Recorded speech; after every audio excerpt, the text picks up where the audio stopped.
Calais, c'est l'une des foires les plus populaires de l'Hexagone. Sur 3 semaines, les 80 forains vont se partager près de 120 000 € de chiffre d'affaires.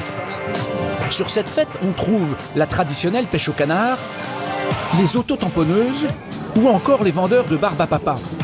Mais ce qui attire le public, ce sont avant tout les manèges à sensations extrêmes, comme cette toupie infernale, ou encore ce bras articulé.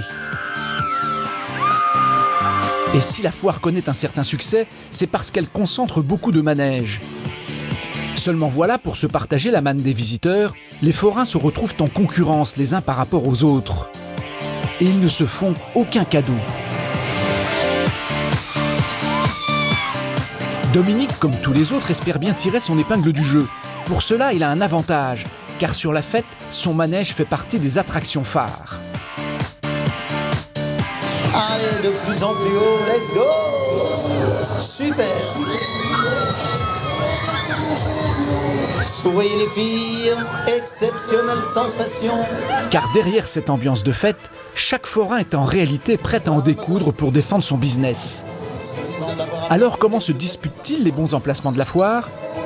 Et surtout, quels sont leurs trucs et astuces pour vous faire monter à bord de leur machine et dépenser à tout va? Pour Dominique, la journée ne commence pas au milieu des attractions, dans le centre-ville, mais quelques kilomètres plus loin, sur un terrain vague où sont parquées les 60 caravanes des forains pendant la fête. Bonjour. C'est très bien. C'est dans ce camping-car où il vit avec femme et enfants que Dominique va élaborer sa stratégie pour les 3 semaines de fête qui l'attendent. Il est 11h, premier geste du matin. Le forain jette toujours un œil par la fenêtre. Car ce qui le préoccupe dès son réveil, c'est la météo du jour. La météo est un des critères les plus importants, parce que s'il y a un petit rayon de soleil ou s'il fait doux, eh bien forcément les gens sortent. Les gens ont besoin des festivités de proximité, et pour nous c'est un engouement certain. Pour l'instant ça reste couvert comme ça va. Il n'y a pas de vent, ou très peu, il fait froid, mais on peut sortir couvert, mais nous n'avons pas de pluie. En espérant, comme nous sommes sur le bord de mer, qu'il n'y ait pas un changement avec la nouvelle marée.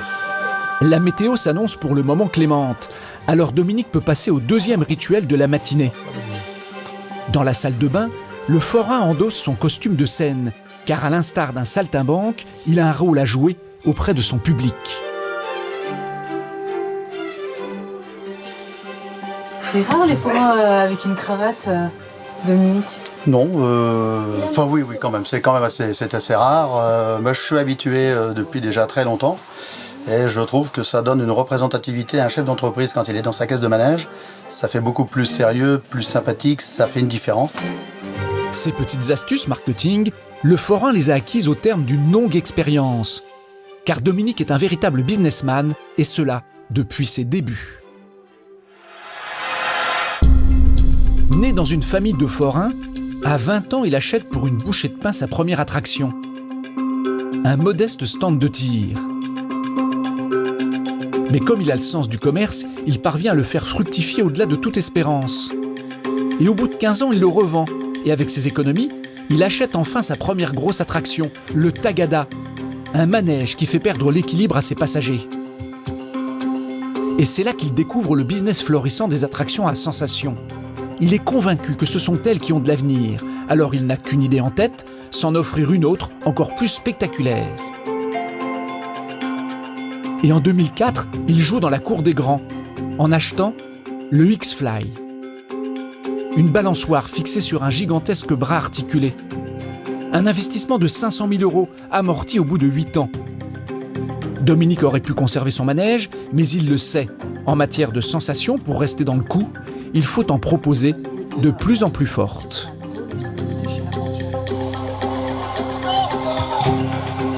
La tête. Alors pour rester compétitif, il investit de nouveau l'an dernier. Et cette fois, il s'offre la Rolls des foires, le R1 Max, coût total 1 million €. On est à l'affût de tout ce qui peut sortir comme nouveauté pour être les précurseurs, d'être les premiers, pour avoir ces attractions qui sont attractives. Et s'il a jeté son dévolu sur ce manège, c'est qu'il dispose d'un atout capital. Il s'agit d'un prototype qui n'a été fabriqué jusqu'ici qu'à un seul exemplaire. Et il en a l'exclusivité encore pendant 6 mois. C'est une stratégie d'investissement comme un entrepreneur. Donc il faut être très vigilant à ce que l'on fait. Là ici, j'ai l'exclusivité jusque fin 2014. Mais pour emporter le morceau, Dominique ne disposait que de 500 000 €, le produit de la vente de son ancien manège. Alors il a dû emprunter autant auprès des banques, un crédit qu'il doit rembourser sur 10 ans. Dominique a fait son calcul, il s'est fixé un objectif. Pour rembourser l'emprunt et gagner sa vie, il doit faire chaque jour un minimum de 700 € de chiffre d'affaires. Une bonne journée, c'est d'arriver à faire tourner les frais de fonctionnement, de rentrer un petit peu d'argent pour pouvoir payer ses échéances, une partie des échéances et les frais de la semaine ou avec le week-end. Donc on essaye de grignoter le plus possible. Et pour grignoter le plus possible, le forain limite les coûts de fonctionnement en faisant appel à son fils Florian, 17 ans, qui l'aide sur la fête. Chez les forains, faire travailler la famille, c'est presque une tradition. Mais Dominique va-t-il réussir à tenir ses objectifs à la foire? Jusqu'ici, il a plutôt bien mené sa barque. Seulement voilà, sur la fête, Dominique n'est pas tout seul. Il va devoir compter avec de redoutables concurrents. Il est 14 h et quand il arrive sur place, il n'a qu'une idée en tête, réaliser ses 700 € de chiffre d'affaires. Mais juste en face de son Air Max, il y a un manège qui s'adresse à la même clientèle. Ces chaises rotatives qui font tourner la tête des clients. Une attraction qui appartient à Anthony. Et il sait y faire avec son micro pour attirer le chaland.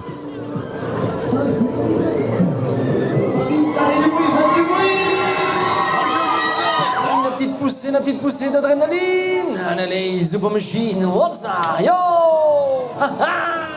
Alors de son côté, Dominique est aussi obligé de donner de la voix. Infernal Machine, extrême sensation, haute voltige. Ça va les filles, pas trop décoiffées? Il me semble avoir aperçu quelques belles grimaces. Car Dominique a beau avoir une belle machine, impossible d'en tirer le meilleur parti sans un peu de bagou pour séduire les clients.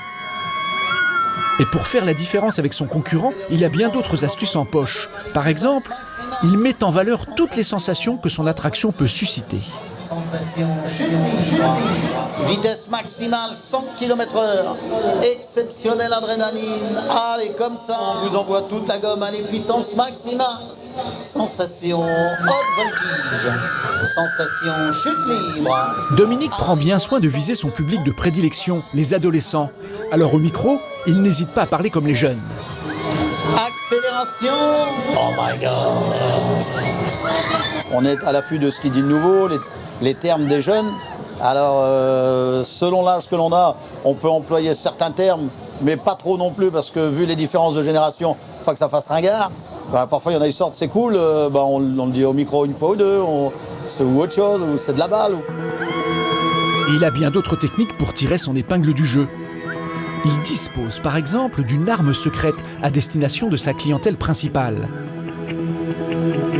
Un groupe d'adolescents va en faire l'expérience. Le forain veut leur en donner pour leur argent. Alors il va leur offrir un coup de pêche supplémentaire. Grâce à ce petit boîtier, le forain peut manipuler sa machine à sa guise. Oscillation, vitesse, rotation, en jouant sur ces paramètres, Dominique peut envoyer le petit groupe encore plus haut, encore plus vite.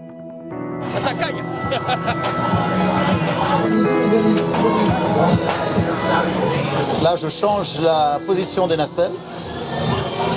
Ça va comme ça les amis, allez un petit peu plus haut, attention. On accélère légèrement la rotation. Nous allons vous faire monter l'adrénaline. Et là, il va un petit peu moins haut qu'au maximum, mais c'est suffisant. Un petit secret qui permet au forain de faire revenir sa clientèle. Car chaque tour sur son manège est différent du précédent. Et les adolescents l'ont bien compris. Ce groupe a déjà réalisé plusieurs tours à bord du Air One Max. On a une super sensation. La première fois, j'avoue que j'ai peur, mais la sensation elle est vraiment bien et ça fait au moins 6 fois que je le fais.